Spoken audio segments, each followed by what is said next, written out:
सभी को राम राम। बात करेंगे दो मुखी रेखाओं के बारे में। हृदय रेखा में हो या जीवन रेखा में हो या सूर्य रेखा में हो, ये इन सभी रेखाओं से व्यक्तियों के जीवन में क्या प्रभाव पड़ता है, उनके भाग्य में के बारे में क्या बताते हैं। आज इन्हीं सभी चीज़ों के बारे में बात करेंगे। जो भी नए लोग हों उन लोगों से अनुरोध है कि मेरे चैनल को सब्सक्राइब करें और बेल दबाएं। जीवन रेखा के शुरुआत में अगर दो मुखी रेखा हो, एक रेखा गुरु पर्वत तक जा रही हो और एक रेखा अंगूठे की तरफ जा रही हो, शुरुआत कर रही हो, ऐसे व्यक्तियों की शुरुआती जीवन बहुत ही कष्टदायक होता है। इन्हीं कष्टों के कारण ऐसे व्यक्ति बहुत ही महत्वाकांक्षी हो जाते हैं। वह जीवन की सारी भौतिक सुख सुविधाएं अर्जित करने के लिए बहुत ही अधिक परिश्रम करते हैं। और गुरु पर्वत पर ऐसे व्यक्तियों की रेखा होने के कारण ऐसे व्यक्ति बहुत ही धार्मिक होते हैं। धर्म कर्म के क्रिया में यह बहुत ही बढ़ चढ़ कर हिस्सा लेते हैं और जीवन में सारी सुख सुविधाएं अर्जित करते हैं। जीवन रेखा के अंत में दो मुखी रेखा हो, जैसे यह बनी हुई है, अंत में दो मुखी रेखा हो, ऐसे व्यक्तियों का अंतिम वृद्धावस्था बहुत ही सुखमय होता है। यह जीवन की सारी सुख सुविधाएं अर्जित कर लेते हैं। यह जब इनकी अंतिम यात्रा आती है, जब जीवन का अंत होने का समय आता है, तो यह ईश्वर का नाम लेते हुए बिना कष्ट के इनको भगवान की प्राप्ति होती है। यह अपने प्राण त्याग देते हैं। जिन भी हाथों के मस्तिष्क रेखा में, यह जैसे मस्तिष्क रेखा है, मस्तिष्क रेखा के दो मुखी रेखा है, एक चंद्र पर्वत की तरफ जा रही हो, एक केतु पर्वत की तरफ जा रही हो, ऐसे व्यक्ति कल्पनाशील होते हैं। ऐसे व्यक्ति अगर सर्विस करते हों, ऐसे व्यक्ति यदि व्यापार करते हों तो दो व्यापार करेंगे, सर्विस करते हों तो सर्विस के साथ में एक व्यापार भी करने के बारे में सोचेंगे, कल्पना करेंगे और वह कल्पना साक्षात्कार करेंगे। कल्पनाशील होते हैं यह व्यक्ति। ऐसे व्यक्ति अधिकतर कहानीकार पाए जाते हैं जो कहानियाँ लिखते हैं या दो तरह के व्यापार भी करते हैं। हमेशा सोचते रहते हैं, नहीं करते हैं तो सोचते रहते हैं। तो ऐसे व्यक्तियों को मेरी यही सलाह है कि सोचे नहीं, अगर वह करेंगे तो उसमें उनको सफलता मिलेगी।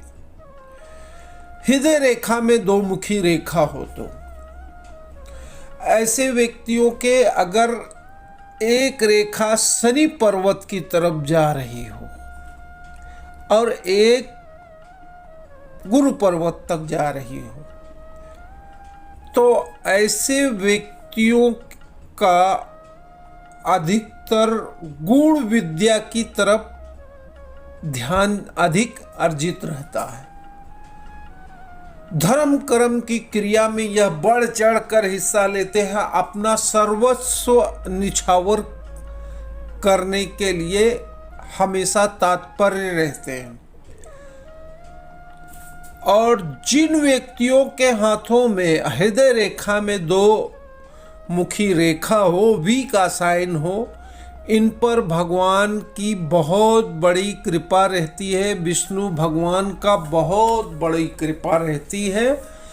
ऐसे व्यक्तियों के ऊपर माता लक्ष्मी की भी बहुत कृपा रहती है। ऐसे व्यक्ति अगर भगवान के पास कभी कुछ मांगने जाते हैं तो यह अपने लिए ही नहीं बल्कि अपने समस्त लोगों के लिए ईश्वर से मांगने की कामना करते हैं। ऐसे व्यक्ति दूसरों के लिए बहुत ही अधिक सोचते हैं। यह बहुत ही दानी वृत्ति के आदमी होते हैं। यह आपके मित्र हो, आपके पति हो या आपके किसी के पुत्र हो, ऐसे व्यक्तियों पे पूर्णतः आप विश्वास कर सकते हैं। यह बहुत ही विश्वासी लोग होते हैं। जिन के भाग्य रेखा में दो मुखी रेखा हो, जैसे यह दो मुखी रेखा एक जा रहा हो सूर्य रेखा की तरफ और एक शनि पर्वत की तरफ जा रही हो, ऐसे व्यक्ति सूर्य रेखा की तरफ जाने वाले व्यक्ति को भविष्य में सरकार की तरफ से मान सम्मान मिलने की शक्यता रहती है। और शनि पर्वत पर जाने वाले व्यक्ति गूढ़ रहस्य के बारे में अधिक सोचते हैं, जैसे हस्तरेखा ज्ञान हो, जादू टोना के बारे में जानने की बहुत ही इच्छुक रहते हैं। यह अपने आप को तो बनाते ही हैं, अपने आप को तो सुरक्षित करते ही हैं, पर अपनी मेहनत से जो भी अर्जित करते हैं यह दूसरों के बारे में भी सोचते हैं। और यह दूसरों के बारे में सोचने के कारण ही गुण रहस्य के तरफ ज़्यादा आकर्षित होते हैं। अगर यह इच्छा ठान लेते हैं तो वह हासिल भी करते हैं। तो ऐसे व्यक्ति अपने जीवन में सारी भौतिक सुख सुविधाएं भी अर्जित करते हैं। अगर सूर्य रेखा पर वी का साइन हो, जैसे यह सूर्य रेखा हो, जिन हाथों में सूर्य रेखा होती है वह बहुत ही भाग्यशाली होते हैं। वह शुरुआत से ही, बहुत लोगों के हाथों में शुरुआत से ही सूर्य रेखा होती है, पर अधिकतर हाथों में अंत में हृदय रेखा से ही सूर्य रेखा उत्पन्न होते हुए दिखाई देती है। किसी के एक होती है, किसी के दो होती है, पर वी का साइन जिनके हाथों में होता है, सूर्य रेखा होना ही व्यक्ति का अंतिम जब वृद्ध अवस्था होती है तो इस वृद्ध अवस्था में भी वह कमाई करते ही हैं। उनकी आमदनी किसी न किसी मार्ग से हमेशा होती रहती है। वह किसी दूसरों के ऊपर आश्रित नहीं रहते हैं। जीवन के अंतिम पड़ाव तक उनके हाथ में लक्ष्मी रहती है।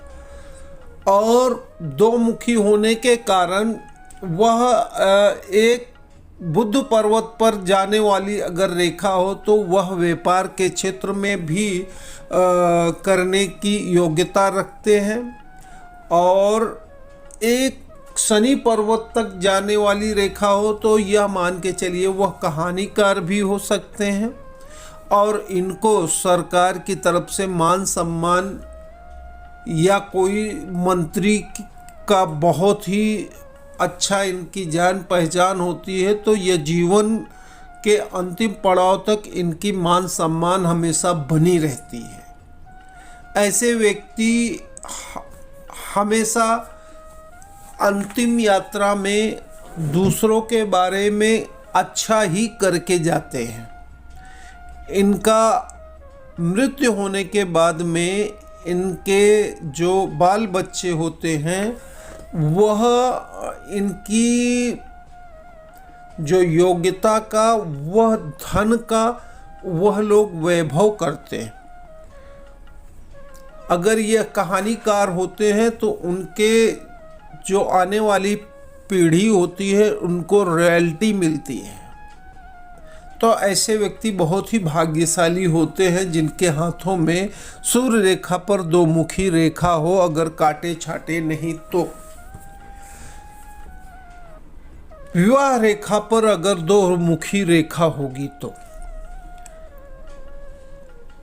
कई रेखाओं के बारे में तो ऐसा कहा गया है कि व्यक्ति की विवाह होने के बाद में वह अपनी औरत के बजाय दूसरे औरत की तरफ उसका झुकाव होता है, या अपनी पत्नी से ही शुरुआती दिनों में थोड़ा अनबन रहता है, अच्छे से जमता नहीं है, पर अंतिम में उनका जीवन बहुत ही सुखमय होता है।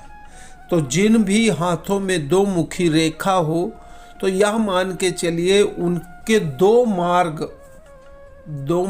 के बारे में बताते हैं। वह दो मार्ग हमेशा एक मार्ग से उपलब्धि नहीं तो दूसरे मार्ग से उपलब्धि होती है, और यह हमेशा जीवन में सुखी रहते हैं, ऐसे देखा गया है। हाँ, यह मंगल रेखा पर अगर दो मुखी रेखा हो तो एक तो व्यक्ति सैनिक में भर्ती होता है, और दूसरा ऐसी रेखा देव रेखा भी कहा जाता है, देवदूत रेखा।